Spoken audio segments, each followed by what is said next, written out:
Cinderella. Once upon a time, there lived a girl named Cinderella. She lived with her stepmother and two stepsisters. The stepmother and her two daughters did not like Cinderella. They treated Cinderella very bad. Cinderella usually did the hardest works in the house, such as scrubbing the floor, cleaning the pot and pan, and preparing the food for the family, and so on. One day a ball was to be held by the royal family of the kingdom to find the prince's spouse. Cinderella wanted to go to the ball, but her stepmother asked her to stay at home and do the housework. Cinderella cried. Then there was a fairy godmother standing beside her. "Why are you crying, Cinderella?" the godmother asked. "Because I want to go to the ball, but my stepmother insists me to stay at home. Besides, I don't have any beautiful dress," said Cinderella. Then the fairy turned Cinderella's ugly dress became the most beautiful dress and with beautiful slippers. The fairy also turned a pumpkin into a barking coat and the mice became sick white horses.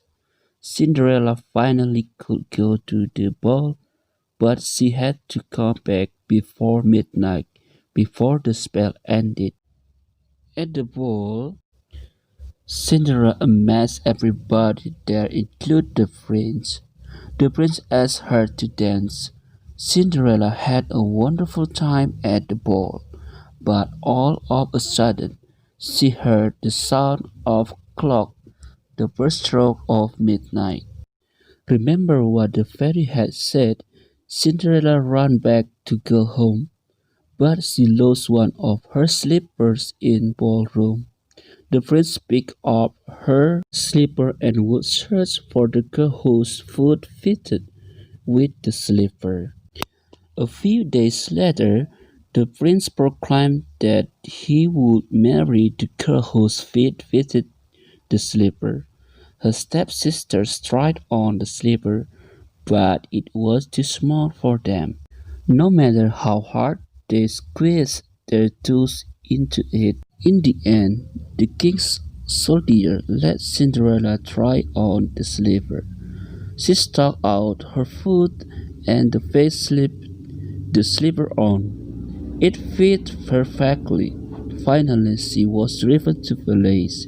The prince was overjoyed to see her again. They were married and lived happily ever after. Oke, student, setelah kamu nanti catat ini, silahkan dibaca ya, seperti yang saya bacakan tadi.